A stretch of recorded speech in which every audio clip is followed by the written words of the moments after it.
Aujourd'hui, on va apprendre à utiliser les conditions en Swift.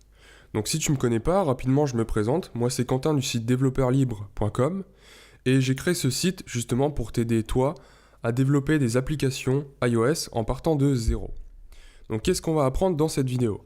On va commencer par découvrir le type booléen. Ensuite on verra comment utiliser le bloc if-else. Donc c'est un bloc qui justement va nous permettre d'exécuter du code en fonction de certaines conditions. Ensuite, on verra le bloc switch case qui est un peu plus poussé. Et enfin, on finira par la gestion des erreurs. Donc, commençons tout de suite par découvrir le type booléen.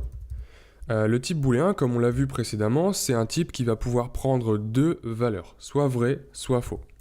Donc, pour cela, je vais créer une variable de type booléen, comme ceci, qui va représenter en fait une condition donc, pour savoir si telle vitesse est plus grande que telle vitesse. Donc pour ceci, je vais créer deux autres variables, speed1 qui est de type entier, et la même chose pour speed2. Voilà, tous les deux de type entier, et ce que je vais faire, c'est ensuite donner une valeur à chacune de ces deux variables. Donc speed1 égale 135 par exemple, et speed2 égale 111. Et ensuite, je vais tester si la première valeur est plus grande que la deuxième, par exemple. Donc pour cela, on va séparer les deux variables par une condition. Donc ici, c'est inférieur strictement. On aurait pu écrire égal, par exemple, supérieur ou supérieur égal. Donc voilà. Ici, cette ligne de code va justement nous renvoyer un booléen qui ici est false, puisque speed1 n'est pas plus petit que speed2. Et ce booléen va pouvoir servir pour le bloc if-else qu'on va étudier par la suite. Donc j'aurais pu également écrire speed1 égale speed2. Ceci va également nous renvoyer faux, puisque les deux valeurs sont bien différentes. Par contre, si on écrit speed1 est différent de speed2, eh bien cette condition est vraie, puisque speed1 est bien différent de speed2. Ensuite, ce qu'on peut faire, eh bien, c'est tout simplement affecter le résultat de ces tests dans faster. Donc par exemple, je vais affecter ce test ici, speed1 inférieur à speed2, dans la variable faster. C'est-à-dire que faster ici va valoir false. Ensuite, ce qu'on peut faire, eh bien, c'est tout simplement créer une variable firstCar qui va justement désigner la première voiture à arriver sur la ligne d'arrivée par exemple. Donc ça va être une chaîne de caractères et ensuite on va utiliser justement ce bloc if-else. Donc comment est-ce qu'on va faire ça? Eh bien tout simplement je tape les deux premières lettres de if et en appuyant sur entrée, le bloc est complété automatiquement. Donc la condition qui va justement nous servir à exécuter le code à l'intérieur de ce bloc, eh bien c'est tout simplement faster. Puisque faster est vrai seulement si speed1 est inférieur à speed2. Et dans ce cas-là, si faster est vrai, le code à l'intérieur du bloc va être exécuté. Donc qu'est-ce qu'on veut exécuter dans ce cas-là? Eh bien tout simplement, firstCar, on va lui assigner la valeur de voiture 2, puisque c'est la voiture 2 qui est le plus rapide. Ensuite, ce qu'on peut faire, eh bien, c'est tout simplement écrire un bloc de code dans le cas où la condition faster n'est pas réalisée. Donc ce qu'on va faire, c'est tout simplement ajouter un bloc else, et dans ce bloc, donc qu'on ajoute à la suite du if, eh bien ce qu'on va faire, c'est écrire le code qui va être exécuté dans le cas où faster est faux. Et bien dans le cas où faster est faux, on peut tout simplement assigner à firstCar la valeur voiture 1. Donc on voit ici que ce qui est exécuté, c'est le bloc else, c'est-à-dire que la voiture la plus rapide, c'est voiture 1. En effet, on voit que speed 1 est plus grand que speed 2.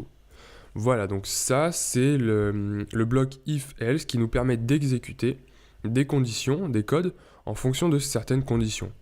On peut l'utiliser aussi, par exemple, pour entrer dans une partie de l'application qui est protégée par un mot de passe. On va accéder à la partie de l'application seulement si le mot de passe entré est égal au mot de passe correct. Ensuite, on va utiliser donc des blocs if-else à la suite. Donc qu'est-ce que j'appelle par blocs if-else qui sont utilisés à la suite? Eh bien pour montrer ceci, je vais créer une variable température qui va être un entier et une deuxième variable advice. Donc ici voilà, une deuxième variable advice qui signifie conseil ou note pour l'utilisateur et ça va être une chaîne de caractères. Voilà. Qu'est-ce qu'on va effectuer ici? Qu'est-ce qu'on va coder? Eh bien on va coder tout simplement le retour d'un message particulier en fonction d'une certaine température. Imaginons par exemple qu'on soit en train de coder une application météo et qu'on veuille donner un conseil particulier en fonction de telle ou telle météo. Donc ensuite, à température, on va affecter une certaine valeur qui va être 23 par exemple. Et ce que je vais faire maintenant, c'est tester la valeur de température. Donc if température est inférieure ou égale à 0, et bien dans ce cas-là, le conseil retourné à l'utilisateur, donc advice, va être égal à attention, il gèle, par exemple. Et ensuite, ce qu'on veut faire, eh bien, c'est tester si la température a une autre valeur. Donc donner un autre conseil en fonction d'une certaine température. Et bien ce qu'on va faire, c'est utiliser le bloc else, mais dans ce bloc else, on va ensuite imbriquer une condition if.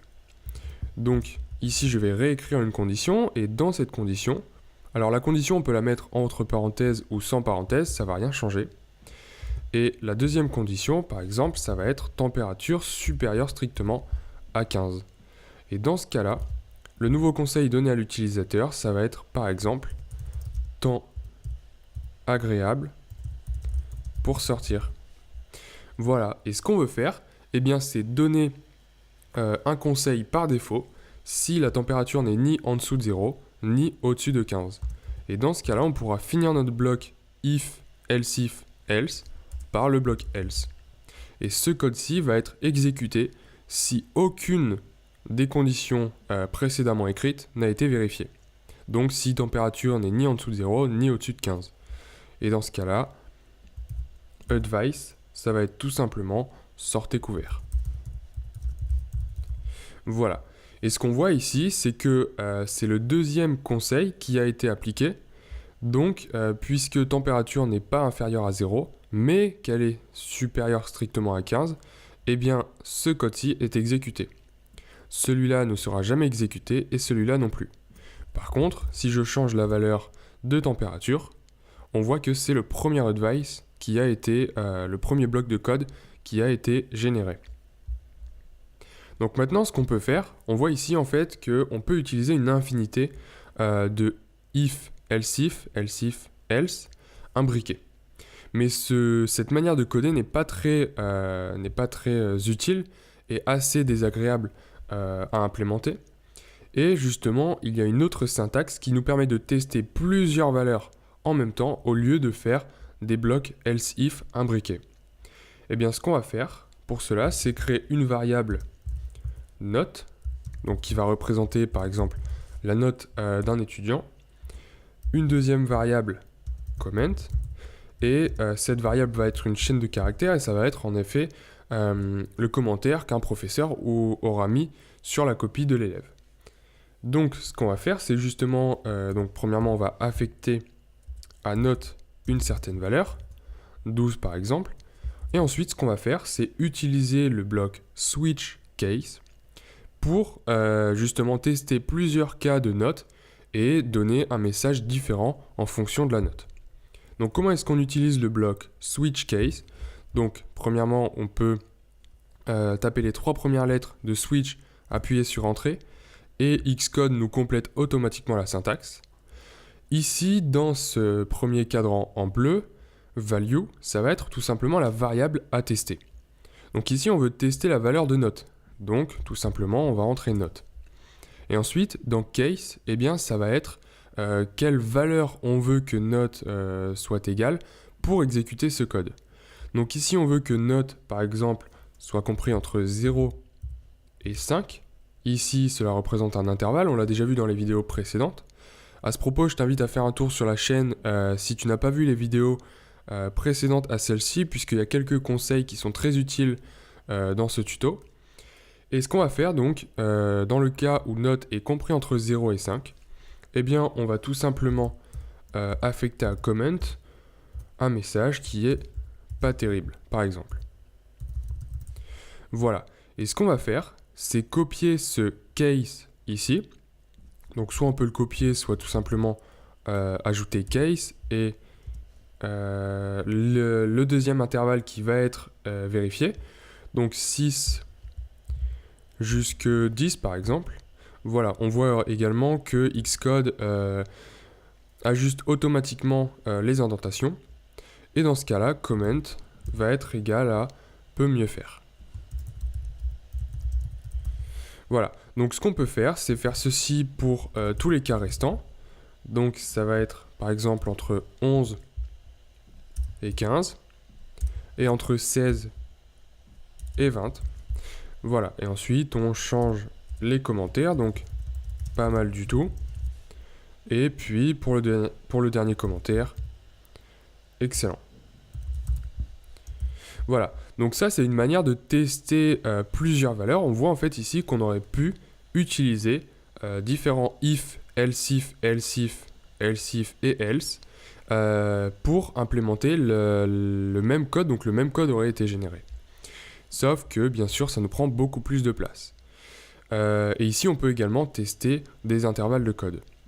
Ensuite, il ne faut pas oublier dans un switch case de remplir le bloc default.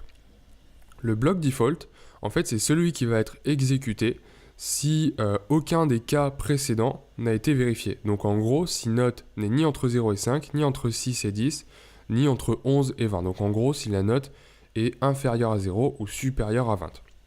Donc là, on aurait pu afficher un message d'erreur. Je vais tout simplement écrire break, qui signifie que dans ce cas-là, on ne fait rien du tout. Donc voilà, ici ma note est égale à 12, donc elle vérifie cette condition, et on voit bien sûr que c'est le comment pas mal du tout qui est affiché. Donc voilà, ça c'est pour le bloc switch case. On aurait pu aussi faire des cas pour gérer les erreurs, donc ça c'est ce qu'on verra plus tard sur le site, donc dans des vidéos plus détaillées. Imaginons par exemple que la note ne soit ni comprise entre 0 et 20, dans ce cas-là il faut afficher un message d'erreur.